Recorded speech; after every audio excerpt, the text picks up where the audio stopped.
कोई किताब तुम्हें आध्यात्मिक नहीं बना सकता। धार्मिक बना सकता है लेकिन आध्यात्मिक नहीं। और अगर तुम बहुत बड़े धार्मिक हो तो ये कोई गरिमा की बात नहीं है, क्योंकि इस दुनिया में जितने भी हिंसा होते हैं ज्यादातर हिंसा धर्म के नाम पर ही होता है। धार्मिक लोग ही करते हैं। ये जो हजारों लाखों मासूम बच्चे मर रहे हैं ये धर्म के लिए ही मर रहा है। फिर तुम ये मत कहो कि उनका धर्म गलत है इसलिए मर रहा है।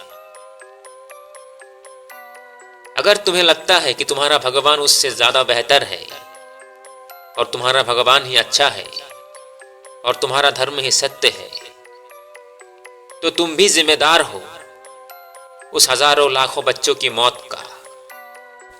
धर्म का मतलब है शांति, और अगर धार्मिक होने के बाद भी तुम्हारे जीवन में शांति नहीं है, तुम्हारे आसपास शांति नहीं है, इसका मतलब तुम्हारे धर्म में खोट है। सूफी फकीर रूमी कहते थे कि शांति ही परमात्मा की भाषा है, बाकी सब गलत अनुवाद है।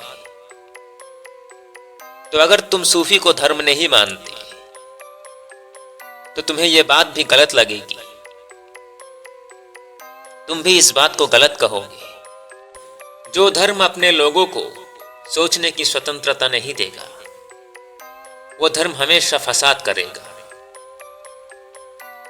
हिंदुस्तान ने अपने लोगों को सोचने की संपूर्ण स्वतंत्रता दी है। हिंदुओं का कोई दर्शन कहता है कि दुनिया मिथ्या है,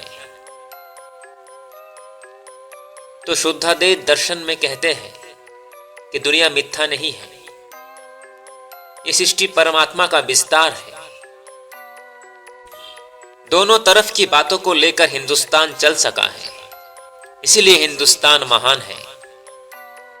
हिंदुस्तान धार्मिक देश नहीं है, हिंदुस्तान आध्यात्मिक देश है। हिंदुस्तान अगर धार्मिक देश होता तो हिंदुस्तान में किसी दूसरे धर्मों की मंदिर नहीं होते, दूसरे धर्मों की उपासनालय नहीं होता। हिंदू आध्यात्मिक है,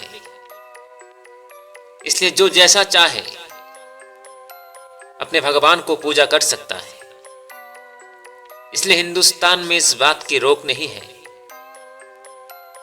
हिंदुस्तान अगर धार्मिक देश होता तो सारे हिंदुस्तान में सिर्फ भगवान के मंदिर होते, कोई गिरजाघर नहीं होता।